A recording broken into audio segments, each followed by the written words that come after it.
मनुष्य के आहार नाल में पाचन क्रिया का वर्णन करें।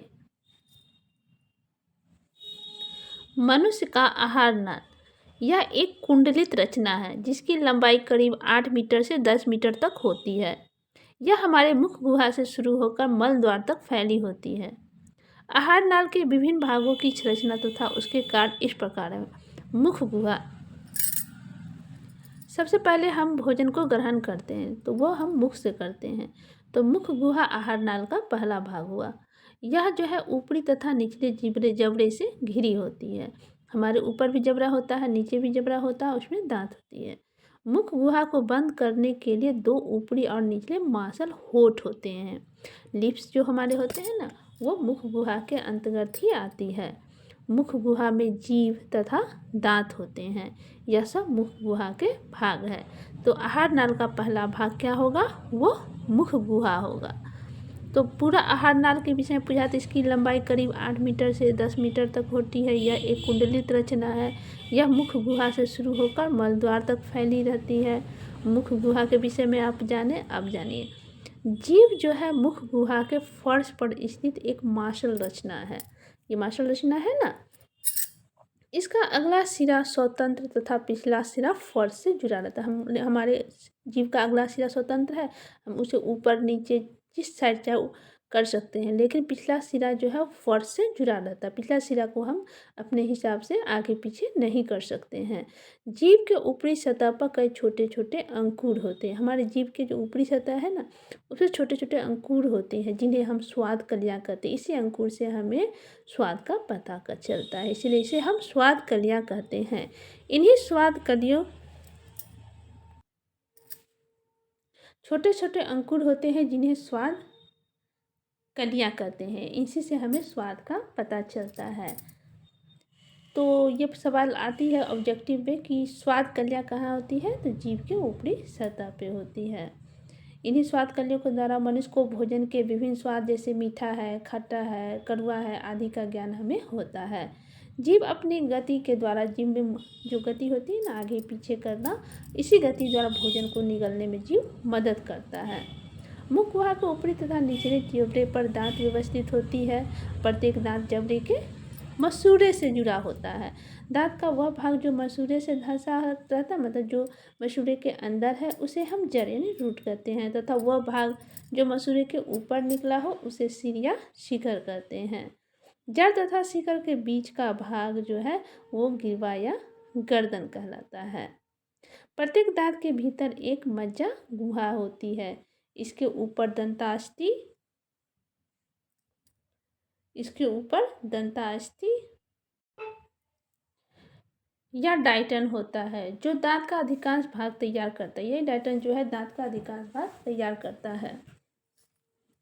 यह हड्डी से अधिक कड़ी तथा पीले रंग की होती है। डेंटाइन के ऊपर इनामेल की एक कड़ी परत होती है जो दांत को सुरक्षा प्रदान करती है। हमारे दांत को सुरक्षा यही इनामेल प्रदान करती है।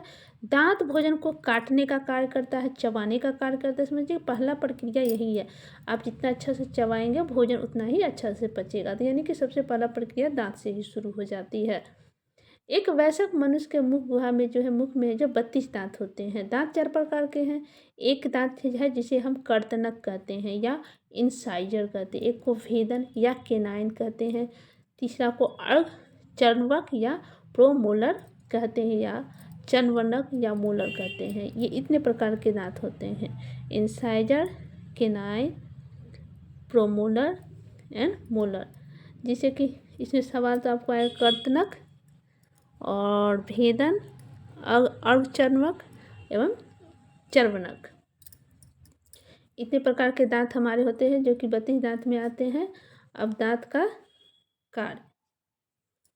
दंत अस्थिअक्षय, जब हम कोई मीठा चीज़ जैसे मिठाई, चॉकलेट, आइसक्रीम आदि खाते हैं तथा खाने के बाद अपनी दांतों को अच्छी तरह साफ नहीं करते हैं, तब ये चीज़ें हमारे दांतों में चिपक जाती है। इनमें स्थित शक्कर पर बैक्टीरिया रासायनिक क्रिया कर अम्ल बनाते हैं। यह अम्ल दांत को बाहरी कड़ी परत पर क्रिया करती है एवं उसे नरम बना देती है, हमारे दांत को नरम बना देती है। धीरे धीरे उसी स्थान पर छिद्र बन जाता है जो दंत अस्थिक्षय यानी कि दांत में कीड़ा लगना जो होता है, दांत में छेद हो जाना होता है, इसी वजह से होता है। जो हमारी ठोस चीज़ है वो बैक्टीरिया कड़ी परत को नरम कर दिया और छिद्र कर दिया, और तो हमारे दंत अस्थिक्षय यानी कि दांत में छिद्र हो जाती है। बैक्टीरिया तथा भोजन के महीन कण दांत से चिपककर एक परत का निर्माण कर देते हैं। जब इसे अच्छी प्रकार से साफ नहीं किया जाता है तब यह दांत एक अस्थायी परत बना लेती है। एक परत दंत फ्लाक कहलाता है, इसलिए भोजन के बाद दांतों को नियमित रूप से अच्छे दंत मंजन से साफ करना चाहिए। जिसमें कि ये आंसर में इतना लिखना ज़रूरी नहीं है, बस हमारे 32 दांत होते हैं, दांत 4 प्रकार के होते हैं। इतना तक लिखने के बाद तब हम लोग ग्रसनी में चले जाएंगे।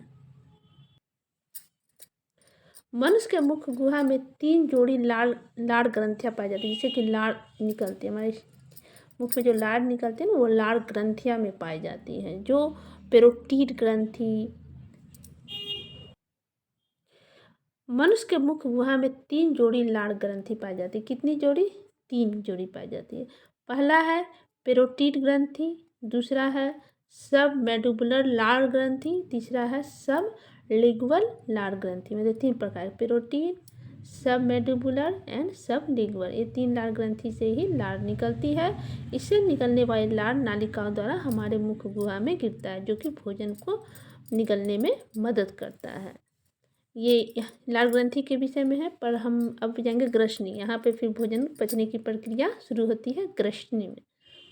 मुख गुहा का जो पिछला भाग है वही है ग्रसनी। मुख गुहा का पिछला भाग क्या है? वो ग्रसनी है कहलाता है। इसमें 2 छिद्र होते हैं। एक छिद्र जो होते हैं वो निगल द्वार जो कि आहार नाल के अगले भाग ग्रसनी में, ग्रास नली में खुलता है। कहाँ खुलता है? वो ग्रास नली में खुलता है। तथा दूसरा होता है जो कि कंठ द्वार में खुलता है। कंठ द्वार जो श्वास नली में खुलता है। कंठ द्वार के आगे एक पट्टी जैसी रचना होती है जो एपोलोग्लोटिस कहलाती है। यही है लाड़ ग्रंथि। ये हुआ मुख, इसे भोजन करिए, यहाँ से लाड़ ग्रंथि निकलती है। ये 2 भाग में, एक ग्रास नली में और एक श्वास नली, कंठ द्वार कहिए या श्वास नली में खुलता है। तो ग्रसनी में 2 छिद्र होते हैं, निगल द्वार और कंठ द्वार। निगल द्वार है जो कि आहार नाल के अगले भाग यानी कि ग्रास नली में खुलता है, तथा कंठ द्वार जो है जो कि श्वास नली में खुलता है। कंठ द्वार के आगे एक पट्टी जैसी रचना होती है जो एपिग्लोटिस कहलाता है। मनुष्य जब भोजन करता है तब यह पट्टी कंठ द्वार को ढक लेता है। यही एपिग्लोटिस जो है वो कि कंठ द्वार को ढक लेता है, जिससे भोजन श्वास नली में नहीं जाता है। ये अगर ये एपिग्लोटिस जो है नहीं रहे तो हमारा भोजन हमारी श्वास नली में भी जा सकती है, पर इसी एपिग्लोटिस जो है जो कि भोजन को श्वास नली में जाने से रोकता है। भोजन ग्रसनी से फिर ग्रास नली में जाती है। भोजन कहाँ जाती है? फिर ग्रसनी से ग्रास नली में। मुख गुहा से लार से सना हुआ भोजन निगल द्वार के द्वारा ग्रास नली में पहुंचता है। भोजन पहुंचता है ग्रास नली की दीवार तरंग की तरह संकुचन, सिकुड़न तथा शीतलन के फैलाव से, मतलब कि कभी वो फैलता है कभी सिकुड़ता है, जिन्हें कर्माकुंचन कहते हैं। ये सिकुड़ना फैलना इसे क्या कहेंगे? उसे हम कर्माकुंचन कहते हैं। इस प्रकार की गति के कारण भोजन धीरे धीरे नीचे की ओर खिसकता है। इसी आगे ऊपर नीचे करने से भोजन नीचे की ओर खिसकता है। ग्रास नली में पाचन की क्रिया नहीं होती है, मतलब ग्रास नली में किसी भी प्रकार का कोई एंजाइम नहीं बनते, किसी प्रकार का कोई पाचन, बस भोजन ऊपर से नीचे आ रही है, बस ग्रास नली का कार्य यही है। पाचन क्रिया नहीं होती है। ग्रास नली से भोजन अमाशय में पहुंचता है, यहीं से भोजन का पाचन प्रक्रिया शुरू होता है। तो कहाँ जाती है भोजन? फिर अमाशय में। अब अमाशय यह एक चौड़ी थैली जैसी रचना है जो उदर गुहा के बाईं ओर से शुरू होकर अनुप्रस्थ दिशा में फैली होती है। अमाशय का अग्रभाग जो है, अमाशय कैसी रचना है? यह एक चौड़ी थैली जैसी रचना। हम अमाशय की रचना आपको दिखाते हैं। ये है अमाशय। ये क्या है? यही अमाशय है। तो अमाशय कैसी रचना, यह एक चौड़ी थैली जैसी रचना है जो उदर गुहा के बाईं, मतलब हमारे पेट के उदर गुहा उसके बाईं ओर से शुरू होकर अनुप्रस्थ दिशा में फैली होती है। अमाशय का जो अग्रभाग है, आगे का जो भाग है अमाशय का, वह कार्डियक तथा पिछले का भाग, आगे का भाग क्या कहा है, कार्डियक तथा पिछला भाग पाइलोरिक भाग कहलाता है। अग्रभाग कार्डियक तथा दूसरा भाग पाइलोरिक भाग कहलाता है। इन दोनों के बीच का भाग फुंडिक भाग कहलाता है। इन दोनों के बीच का भाग क्या कहलाता है, वह फुंडिक भाग कहलाता है। आहार नाल के अन्य भागों की तरह अमाशय के भीतरी दीवार पर स्तंभाकार एपिथेलियम कोशिकाओं का स्तर होता है।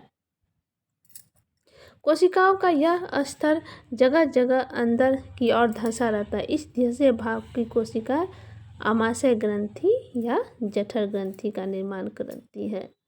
और अगले वीडियो में हम पढ़ेंगे जठर ग्रंथि की कोशिका कितने प्रकार की होती है, फिर छोटी आंत में भोजन कैसे जाती है, और फिर भोजन की पाचन प्रक्रिया संपूर्ण कैसे होती है, ये हम अगले वीडियो में जानेंगे।